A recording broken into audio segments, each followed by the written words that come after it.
Hey guys, what's up? Welcome back to Security Guard Command. So I just got done watching a video and I wanted to share it with you guys. It's an armed security guard involved in a conflict, and uh, all too often these videos end with the security guard losing his life. This one is different. This guy faced not one but two assailants, and he came out victorious. So let me share this video with you, and then I want to move on to a couple other things. So here's the video.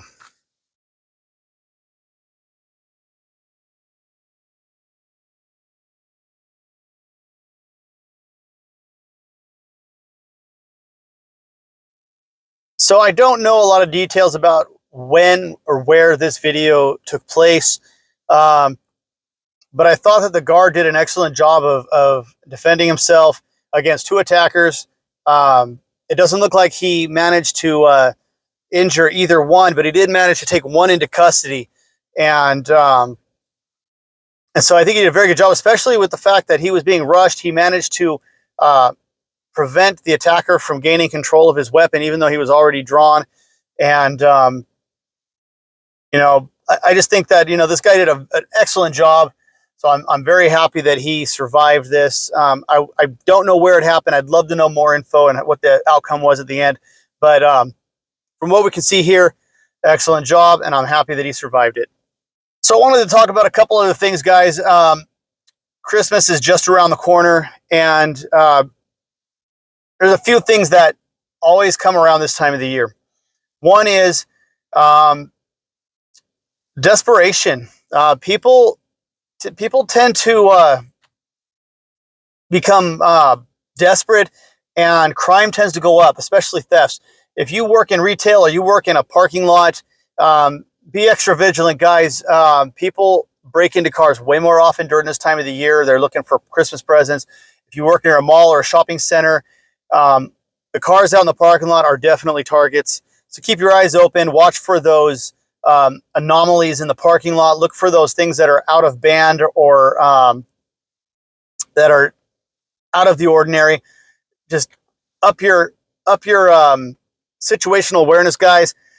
Spend some time when you first get on duty paying attention to the parking lot or the area that you're in charge of, and get used to what is normal.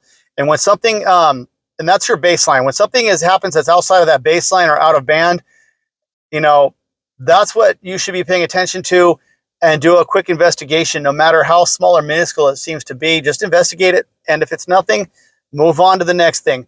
But guys, just be extremely hyper vigilant this time of the year. It's a crazy time of the year especially for security. Another thing that happens this time of the year is that depression goes up. There are more cases of depression this time of the year for various reasons. One thing that happens is that families tend to get together this time of the year more often. You got Thanksgiving, you got Christmas, and unfortunately for some people, when they spend time around their family, they end up having anxiety, they end up with depression, they end up with mental health issues. And so given that this type of stuff happens more often this time of year, you got a lot of people who are alone that don't have family to spend time with. So given all the totality of all these different circumstances, you end up with an increase in depression. And, unfortunately, guys, suicide ends up being more common. And when people become suicidal, they get into these mental states. People become unpredictable, they become irrational, and it's just very important to be very careful, be very vigilant, watch the people around you, pay attention, guys. If you're working in retail or wherever you're working, if you deal with the general public, make it a point to greet everybody that comes near you. If they come within a 10-foot area, greet them with a hello, look them in the eyes, gauge their reaction to your greeting. This is a tool, guys. This is not something I'm saying like just do this. I've heard security guards say, "Oh, that's not my job. I'm not customer service." And I go, I don't agree with that. Security, one of the biggest aspects of security is customer service, guys. I don't care what anybody says. customer service is probably one of the, I'm going to throw a number out there, and this is just my opinion, but I'm going to say that 2/3 of security is customer service. Okay. Customer service is de-escalation. Customer service is making sure that people are taken care of. And huge part of our job is that de-escalation and making sure that people are where they need to be. So customer service, guys. People can tell you all day that it's not, but it is.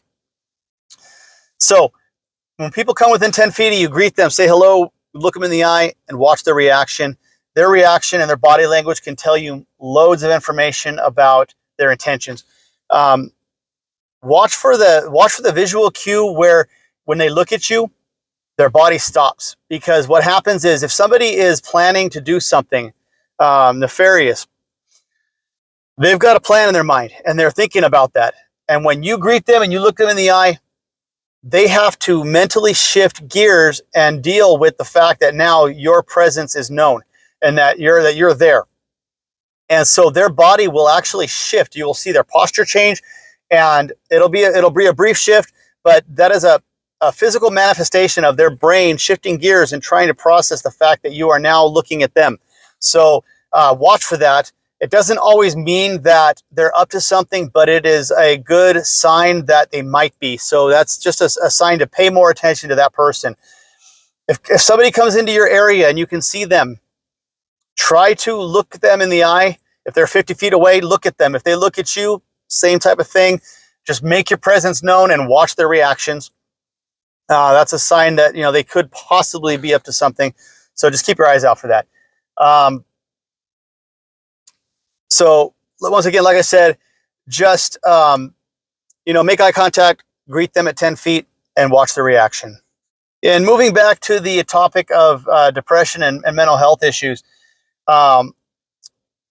people that are at a peak this time of the year with their depression, and sometimes, guys, if somebody is pushed to the edge, they can become extremely irrational. They can become very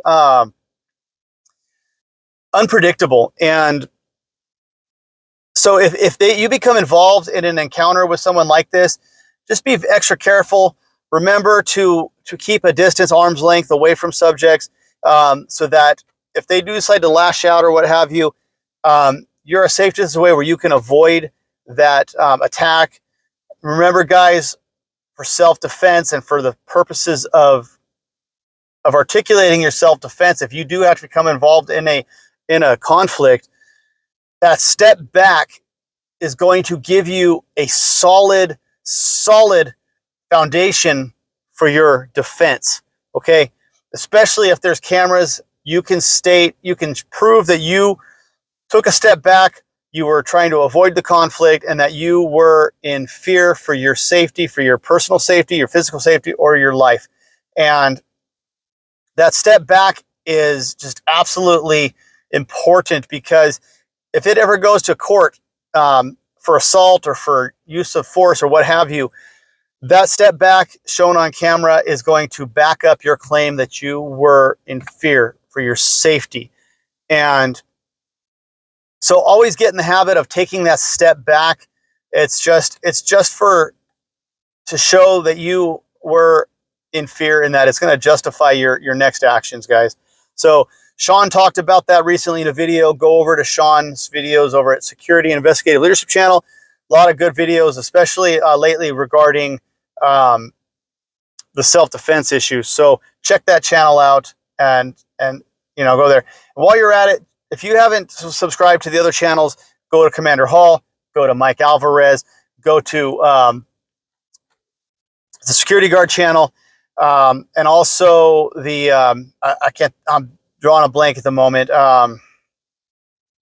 University Security Training. I got to look it up. I'm going to leave all these in the comments, guys. All the channels, I'm going to link them in the comments. So, guys, check out those channels. I'll leave a link in the description. Guys, just as always, be safe, be vigilant, practice your situational awareness. And, guys, it is a practice. It is not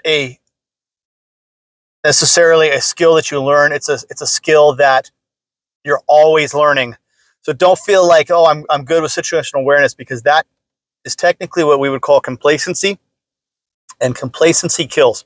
So guys, remember, situational awareness is a practice.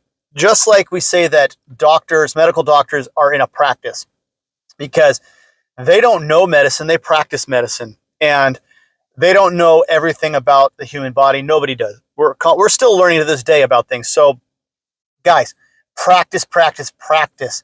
Never feel like that you have mastered situational awareness, because it is a practice and it is an ongoing learning skill. So guys, stay safe, and I will catch you later.